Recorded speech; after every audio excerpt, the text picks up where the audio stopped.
यह बात उस समय की है जब मैं अपने गांव जा रहा था।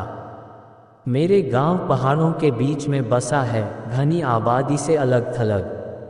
मेरे गांव में एक कच्ची सड़क है जिस पर केवल एक बस चलती है जो गांव से बाहर तक ले जाती है और लाती है।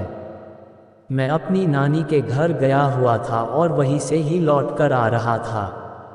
रात का समय था। बस ने मुझे गांव के बाहर उतारा था क्योंकि सड़क गांव से बाहर की ओर थी और मेरा घर गांव के काफ़ी अंदर था। पर इससे मुझे कोई फ़र्क नहीं पड़ता क्योंकि पहले भी मैं बहुत सी बार सफ़र कर चुका हूँ। पर इस बार मैं काफ़ी देर रात गांव में पहुँचा था। मैंने अपना सामान उतारा और उसे उठाकर अपने घर की तरफ बढ़ा। उस समय रात के लगभग 12:30 बजे थे और जैसा कि आप जानते हो, गांव में लोग जल्दी ही सो जाया करते हैं, तो वैसा ही था।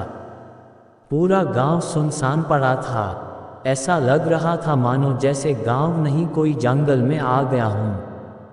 मुझे अब थोड़ा डर लगने लगा।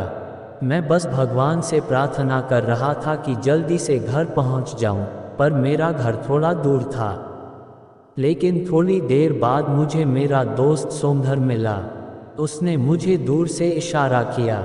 मैं यह सोच रहा था कि इतनी रात में ये यहाँ क्या कर रहा है। पर खैर छोड़ो, मैं तो बड़ा खुश था कि कम से कम मुझे कोई साथी तो मिल गया। अब मेरा डर कम हो गया है क्योंकि इस सन्नाटे में चुप्पी तोड़ने के लिए कोई तो है मेरे साथ। उसने मेरे पास आके मेरा बैग उठाया और मेरे आगे आगे चलने लगा। चलते हुए मैंने एक बात पर गौर किया कि ये इतना चुप चुप क्यों है। ये जब से मुझे मिला है तब से कुछ नहीं बोला, क्योंकि मेरा दोस्त सोमधर तो बहुत ही बातूनी है और ये तो इतना शांत, बड़ी ही अजीब बात है। मेरा घर बस थोड़ी ही दूरी पर था, पर अब वो एक दूसरा रास्ता लेके खेतों की तरफ बढ़ने लगा। मैंने उसको कहा, अरे भाई कहाँ जा रहे हैं हो, कब से देख रहा हूँ, बड़े ही चुप हो और ये खेतों की तरफ कहाँ जा रहे हो, तुम्हारा दिमाग खराब हो गया है क्या। उसने मेरा हाथ पकड़ा और ज़बरदस्ती मुझे खेतों की तरफ ले जाने लगा। उसका हाथ बहुत ठंडा था। मुझे समझते हुए देर न हुई कि यह मेरा दोस्त नहीं है। वो मुझे पास ही के एक कुएं तक घसीटते हुए ले जा रहा था। मैं ज़ोर ज़ोर से चिल्लाने लगा। मेरी आवाज़ सुनकर गांव के बहुत से लोग जग गए और मेरी तरफ दौड़कर आने लगे।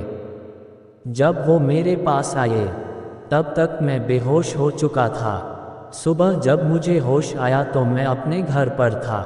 मुझे उठा देख सब घर वाले मेरे पास आए और बोले, तुम ठीक हो, तुम्हें क्या हो गया था, तुम रात को बरगद के पेड़ से लिपटे हुए बेहोश पड़े थे, तुम्हारे साथ क्या हुआ था। मैंने उन्हें अपने साथ जो हुआ वो सब बताया।